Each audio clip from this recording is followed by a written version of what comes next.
I started my YouTube channel about 8 months before Game of Thrones Season 8. I was so excited and looking forward to it. I wanted to fill the time before it began. So I decided to read The World of Ice and Fire and Blood and fell in love with them. So much so, in many ways, Fire and Blood is perhaps my favourite bit of A Song of Ice and Fire.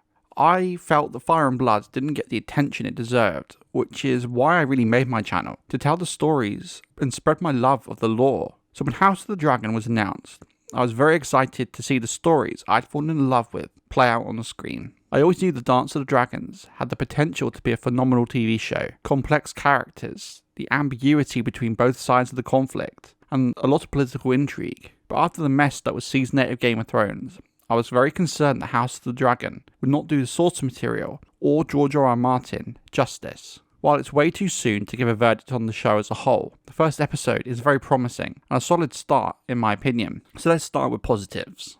I feel the show was paced quite well. Not too slow, not rushing through the source material. It seemed to have found the balance the later seasons of Game of Thrones desperately lacked. The cold open of the Great Council of 101 was a great choice of giving non-book readers a clear understanding of the situation at the start of the show. It was maybe a bit clunky in its direction, but in the end I loved the fact we got to see Jaehaerys in live action. What struck me during the opening 20 minutes of the show is it did feel different from Game of Thrones to me.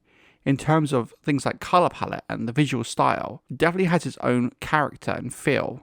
The direction in general was really solid, very smooth and clean. I thought the action sequences during the tourney were very well done. The whole section with the tourney and Aemma Arryn's death worked really well. The contrast and the idea of the men fighting on the battlefield while Birthing Bed was Aemma Arryn's own battlefield, it was a great contrast. I do want to highlight Aemma Arryn's death for a moment. We always knew that Fire and Blood was going to have to be expanded on when it was adapted for TV. They were going to have to flesh out events we know happened. This scene is an example of doing that very well.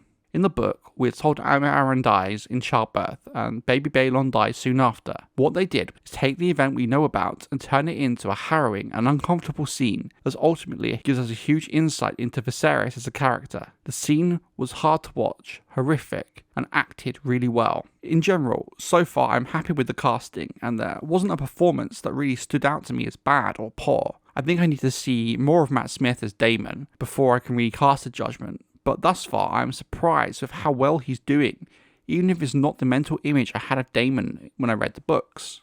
His performance during the throne room scene as he's banished by Viserys was great, and you really feel his pain when he talks to Viserys about being his brother. Emily Carey was also wonderful as Alicent Hightower. I really like where they're going with her character, and I think she's going to be a lot more complex than she appears in Fire and Blood. I really like the idea of her being kind of anxious and biting her nails. It really humanizes her, and I think will make some of her choices later in the season and in the show make a bit more sense. This take on Alicent has somewhat abated my fears that the show was going to be very pro-Rhaenyra and Team Black, and not make the conflict between the Blacks and the Greens ambiguous in terms of who's right and who's wrong. This has given me hope that they're preserving the element of the Dance of the Dragons that I think makes it most compelling as a story. The fact that both sides have a valid argument and it's up for the audience to decide who to support. The way they have characterized Alicent gives me hope. This leads me to Otto Hightower. I really like this take on him. I kind of get the feeling he's going to be this big schemer and architect, that Alicent is going to also kind of be manipulated by her father a bit. In terms of Corlys Velaryon, I think the performance was okay. I don't think we've seen enough yet from him to really make a judgment. What did jump out at me, however, is during the council scene after the death of Aemma Arryn and Balon, I was not a fan of how quickly Corlys went from Team Daemon to pushing Rhaenys' claim. I guess this is the reason, if I remember correctly, he wasn't present at the council during this time in Fire and Blood. I'm not 100% sure. Again, not a huge thing, just really jumped out for me. Like Corlys, for me, we've not seen enough of Rhaenys either to make any kind of judgment. The only thing that did jump out at me is her hair. If her hair is just supposed to be grey with age, fine. But if they've gone with Targaryen silver, well, that certainly raises a few questions. Back when Princess and the Queen first came out, she was said to have silver hair, with her mother being unknown. However, when the World Book came out, we learned that her mother was Jocelyn Baratheon, and she was described as having black hair with violet eyes. I guess they did it to make it more obvious she's a Targaryen.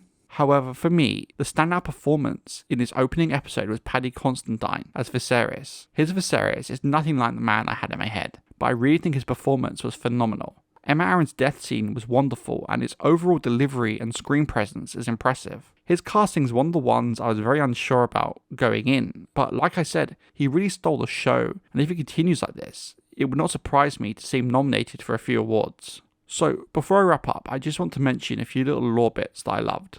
The first being Viserys talking about King's Landing not being the same since the death of his grandmother. While Alysanne isn't named, we know the impact she had on King's Landing and Westeros as a whole for the common folk. It's a nice little touch for lore fans. I also loved all the references to Maegor and the comparison to Daemon. I know he's mentioned a fair bit in Game of Thrones, but his rule is one I really hope to see on screen one day and would make a great miniseries. There was one part that left me scratching my head. They said in the cold open that Jaehaerys' sons were dead, which wasn't strictly true.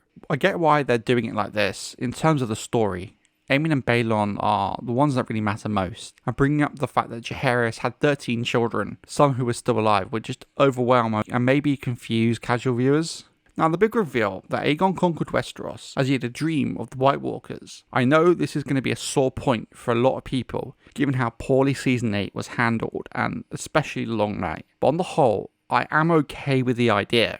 In concept, we know it came from George R.R. Martin, and fans have been speculating about this very topic for years. I've even made 2 videos on the subject. I can definitely see it working well in the book, given time to properly do The Long Night, unlike the rush mess the show made of it. There are some who have also questioned the logistics of the secret being passed from king to heir when the king dies so suddenly without a clear heir, Maegor to Jaehaerys for example, and really how the secret could be lost to history. I made a video last week actually breaking down how I think this secret has been passed down from Aegon all the way to Viserys. Now, while I'm fine with the idea, I was not a fan of the scene.